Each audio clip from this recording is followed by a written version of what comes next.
og sprut, mand. Hvad skal du bruge popcorn til? Ja, det er nu. Altså, Conqueror, de er dernede, og der er... Det er ikke mig, der laver tv. Det er ham der i dag, men jeg skal bare lave den der. Den der og sådan noget. Og den der. Okay, det her, det var Claus Weingart. Hyr fra Roskilde Festival. Mere billeder af mig, mand. 96. Metalfabrikken. Ja.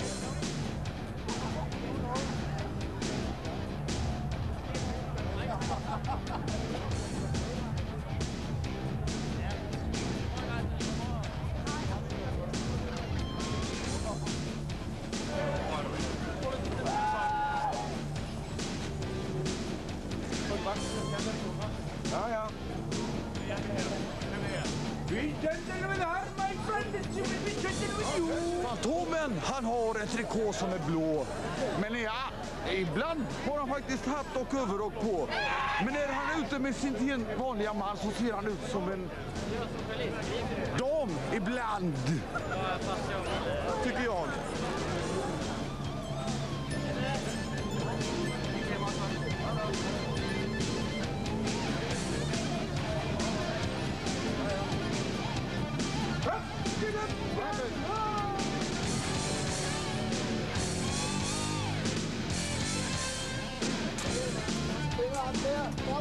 Foran ikke, man.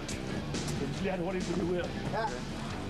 Hallo, hvad der er altså billeder, det er ulovligt. Manager siger ikke nogen 20 siden sober der på, det siger med manager. Du er klar over, at jeg er blødt, ikke? Hvor har du fået den der fra, mand? Hvad er det for noget? Du har ikke præsenteret den ordentligt. Flyt lige garnet her. Nu skal han rigtig blære sig. Okay, vi snakker med Jam. Han er jo redaktør på Wild Magazine og skriver lidt for et eller andet obskurt blad, der hedder Mix også, har jeg hørt. Ja. Kunne godt så! Hvad laver du på Roskilde i år, mand? Skriv nu, mand. Ja. Nu var jeg faktisk lige på vejen efter nogle flere film, som kamera 4 render rundt og filmer lidt. Ja, nu kan jeg øl. Jeg vil gerne have nogle film, så jeg kunne tage nogle stilbilleder fra den store Conqueror-reception. Ja. Den store live Eraser-reception. Hvordan går det? Du kommer lige dernede fra, eller hvad? Nej, jeg er på vej ned i min bil, som ligger hernede. Der står Megadeth-plakat på siden. Jeg er lidt nære, ja, det. Hvad fanden laver jeg? Skal vi have det sprut, eller hvad, mand? Jam, hvordan går det ellers med dig? Det går meget fint, det går meget fint. Hvordan har du det med den nye Metallica? Nej, jeg spurgte dig noget! Ja, den får mig til at høre Kill Them All en hel masse flere gange, end jeg normalt hører den. Kill Them All, sådan har du det også, kan jeg forstå. Sådan har du det også. Jeg er faldet lidt for den nye Metallica alligevel, må jeg Men må jeg ikke sige noget om musikudbuddet i går? Jo. Jeg synes Slayer og Type O Negative, de delte guldet i går. Og Sepultura, de må tage sig. Hey, Sepultura, de har fået nye t-shirts. Og så stop det der Fury Strober t-shirts. Nu sagde jeg til dig, mand. Gud så! Ja. Og Shelter, det var dagens surprise. Ja, det nåede jeg desværre ikke at se. Hare Krishna. Hare Rama.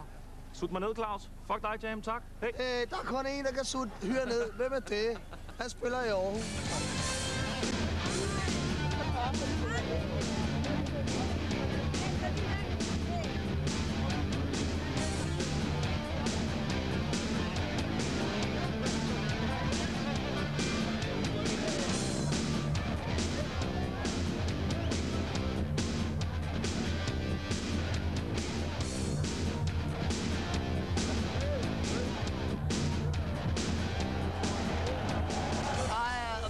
Han brækker sig for satan. Der må være blandt noget psilocybinsyre i den der juice, han har der. Jeg tror, der er nogen, der har puttet noget i hans drink. Sådan godt, når man går til Roskilde Festival, det er ikke så godt. Det er et helvede at have det sådan der. Prøv at se ham, prøv nu at se. Om en halv time, så ligger han ned, og så træder alle folk på ham. 700 kroner for at få en brækket næse. Sådan er det. Metalfabrikken!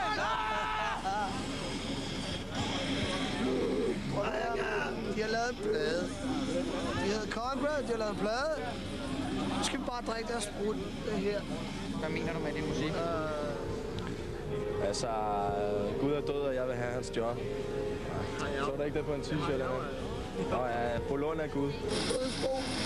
Ej, altså, jeg har egentlig ikke så meget at sige andet, end at det er fedt at spille musik, og derfor har jeg tænkt mig at blive ved med. Er det dig selv, der skriver tekster? Jeg skriver tekster. Ja. Der er mange budskaber i den tekst. Man kan ikke stå her på Roskilde Festival og uddybe den dybere mening med vores budskaber og sådan nogle ting. Så sådan er det bare, altså. Ja. Det er okay. Hvem har vi her?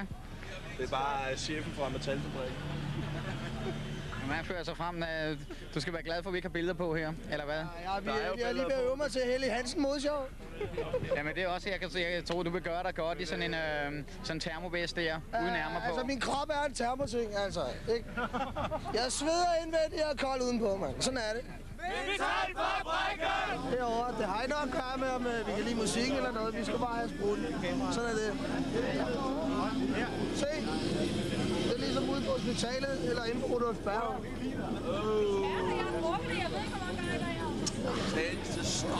Det er for saten, mand. Har I ikke nogen ordentlig bajer eller sådan noget? Ej, jeg smager for meget, mand. Må jeg ikke godt få en til?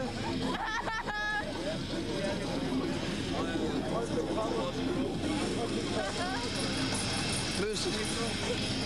Ja, hvor er den lange? Vi skal lige ud og finde ham. Op i brødret. Ej, hvor er du dygtig, Claus. Iha.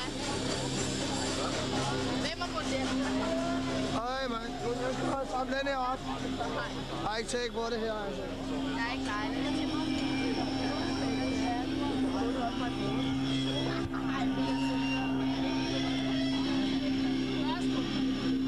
Prøv at se, hvor mange præmier vi har her med Konge.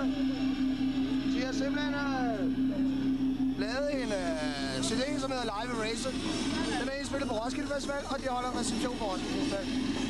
Der er 11 numre på. Inklusiv spiller Swallow, og Tessa. Kør det, mand. Det er skide fedt. Over til mine medarbejdere. Der er ikke noget med det der at gøre. Altså, jeg var ikke engang med at se Giga sidste år, men det er meget fedt. Optagelsen er fed. Vi spillede den på Rocknet på et tidspunkt i hele den fulde længde i over en time. Altså. Jeg synes, at det er værd, hvis man kan lide Conqueror. Conqueror er et fedt liveband, det vil sige. Det var det i hvert fald dengang Lars Schmidt han var med. Lars Schmidt han er desværre ikke engang nu, fordi han er gået ud af bandet, så det bliver en spændende fremtid for Conqueror nu, hvor de har mistet ham. Så lad os lige få færdigt på drengen, når de får tid, og så ellers over til Claus Rød. Lær mig ned. Anders Lundmark, han siger til mig, skal vi ikke lige kuppe dig til at spille lidt bass i Conqueror, du ved? Siger Anders, det er ikke min kop te.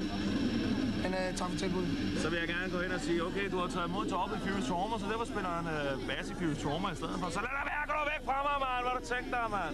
Det synes jeg er cool nok, Claus. Jeg synes, det der er cool, det er bassisten på Sepultura, han har Furious Trauma t-shirt på, når han spiller herude på pladsen. Ja, hvem skylder det? Det er sgu da din skyld, jo. Det er fordi, jeg er turmanager, mand. Jeg har glemt at sige tak. Okay, fortsæt!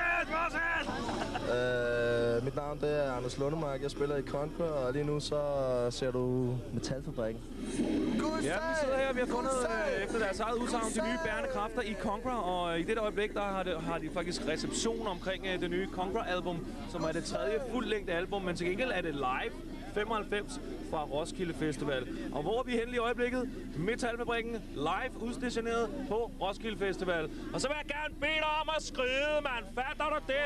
Skal jeg fjerne dig, eller gider du at blive siddende, mand? Ud med dig, mand. For helvede. Tak, mand. Og vi fortsætter her. Vi har lavet break. Spil! Så vi er over. Metalfabrikken! Prøv at se, Leila er ikke med her på Roskilde Festival, men vi går lige over og ser på hende på internet, ikke? Fat nu det. Der er bogcafé internet. Vi skal over og se på Leila, fordi at hun er jo her, ikke? Så, og I skal jo ikke spares for oplevelsen, vel? Så 3-4, vi går lige herind. Hey, helt ærligt. Der er 1000 mennesker, der har fået den idé der med at kigge på Leila. De står alle sammen og kigger på Leila. Så I må sgu selv slå op. Hvordan er det nu? www, Factory, internet, et eller andet pis. Prøv at se, de er helt vilde med Leila, alle dem der. Og deres koner, de er pisse misundelige, mand. Sådan er det bare. Men slå selv op. Kig på Leila.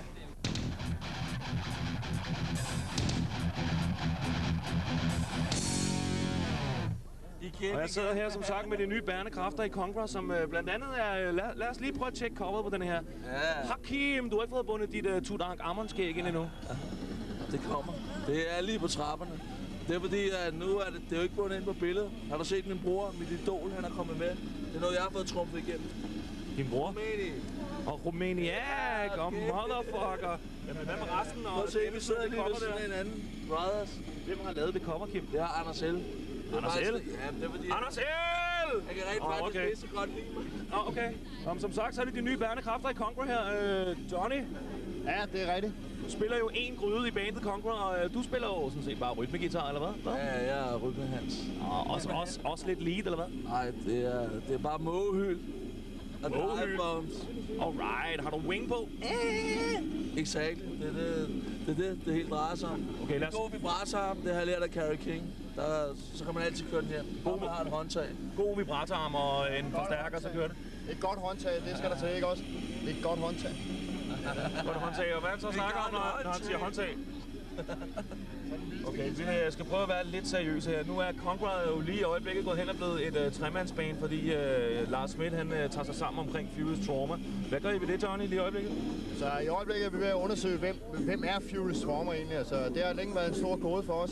Men der er nogen, der siger, at der er nogen, der har hørt om et band, der øver på Frederiksberg eller sådan noget. Så måske bliver det opklaret i løbet af den her weekend. Okay, det eneste, jeg har hørt til Furious Trauma, det er et band, der hedder Vicious Rumor, der har et nummer, der hedder FT Stinks. Det må jeg formode, det er Furious Trauma, det drejer sig om. Nu skal du passe på med, hvad du siger. Jeg tror, du kommer til at sige Vicious Rumors der næsten. Du mener Vicious Aroma, tror jeg. Ja, det. Ej, det må du aldrig gøre. Det er det værste, mand. De værste, det er dem, der tror, de bare ved lidt om det. Jeg ved ikke, aldrig gøre det der. Jeg ved ikke, hvad du har indtaget i løbet af dagen, men I deler nogle mystiske ting og sager ud her i dag. Det er faktisk sådan nogle her. Det er ikke sådan nogle. Det er urinprøver. Det er sådan nogle her. Og så er der bare ikke så meget sand i dem, men til gengæld så er der gift i. Men hurtigt videre, altså den her live-optagelse fra Roskilde 1995, som jeg desværre ikke så, men har hørt den på plade. Hvordan gik den, og var det en stor oplevelse? Og værsgo. Det var det største. Det var det største sidste år. Det bliver igen det største i år. Det kan man jo høre her i baggrunden. Som det ruller, ikke? Og vi kan tage for det fra hans vidunderlige leads, og min rundgang, det gør jo virkelig... Det sætter prikken over i... Så videre til Hyre. Ja, men jeg vil også gerne sige fedt, fordi cool, ikke? Om hej.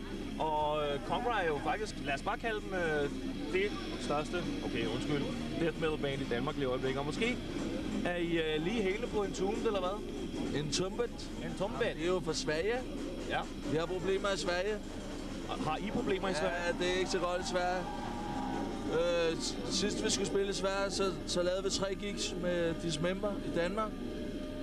Ja, sidst I skulle spille i Sverige, lavede I 3 gig i Sverige med Dismember? Ja, det er en detalje. Det var for at få gigsene i Sverige, vi lavede 3 i Danmark med Dismember. Okay? Ja, okay, jeg er med. Den er der fat i. Ja, jeg er med, klar. Sikker? 3, 2, 1 nu. Og så viser det sig, efter vi har spillet i Danmark, total røvball, Dismember har taget alle pengene. Og folk, de var skrevet, når de skulle spille. Er blevet knippet? Ja, det kan man jo godt sige. Knippet. Vi er blevet taget i måsen, vil jeg sige. I blev suttet alvorligt, det var så. Ja, og så viser det sådan, men vi har 3 myggebræt-job i Sverige. Og så når vi kommer derop, hvad sker der så?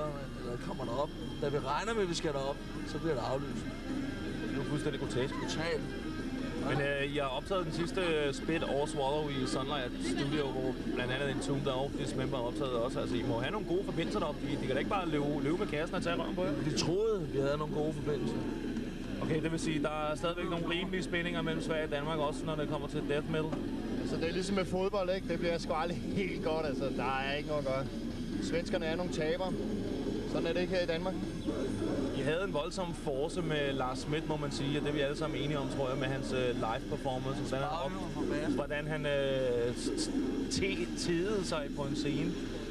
Skal der en rimelig alvorlig seriøs marker ind på bas, hvor I kan fortsætte samme stil, eller er det ikke noget, der betyder for jer, noget for jer? Vi satser et helt andet sted den her gang. Nu skal vi have fat i en fyr, der kan spille. Og så klarer vi andre sceneshow. Fik du den? Det var especially for you, Haddock. Kaptajn Haddock, som de også kalder ham. Men det er lige meget. Jeg vil gerne sige tillykke med det her fede live-album. Må det sælge 3-4 eksemplarer. Altså, jeg har fået de første 4, 5, 6 alene nu allerede, som jeg har tænkt mig at gå ud og sælge. Så sælger dem, så men, fedt nok, drenge. Jeg håber, I får en god tur videre, når I skal hjem og sådan noget. Ellers så knip alle for mig og hils. Det skal vi gøre. Ja, jeg siger bare heavy metal-fabrikken. Ja. Tak. Det her det var Metalfabrikken. Conquer Live reception. Jeg er Hyre. Roskilde Festival 1996. Sutrøv. Hvor er Leila? På lejder? Ja. Jamen altså, der er ikke plads til en hernede blandt telten. Hun kan ikke komme rundt, vel? Ja, men du må hilse hende og se, hun er... Ja.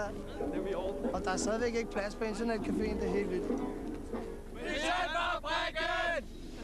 Jeg har min inkarnerede Conqueror-fan, der står og pisser.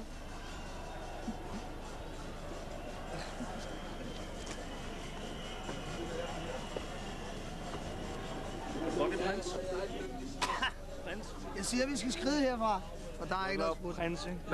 Hvad laver du i øvrigt her i Metalfabrikken? Det er jo ikke meningen. Det er for børn. Om jeg har fået et job. Du er blevet ansat på UFF nede på Vesterbrogade, ved Jeg har fået et job ved siden af børnehaven. Jeg arbejder og vasker op i 2 timer fra klokken 6 til 8 om morgenen nede i Herlev. Ude i Herlev by midt. Tror vi på det? Jo. Like not really. Lad os ryge, mand. Kom nu. Det der kustodejob, du har inde på hovedbanen der, det må du droppe. Okay. Ja, han står inde ved hovedbanen og sælger piller.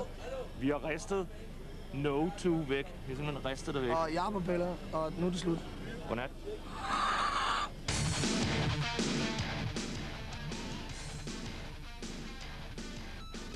Metalfabrikken takker af for denne gang. Det samme gør Kanal København. Godnat og sov godt.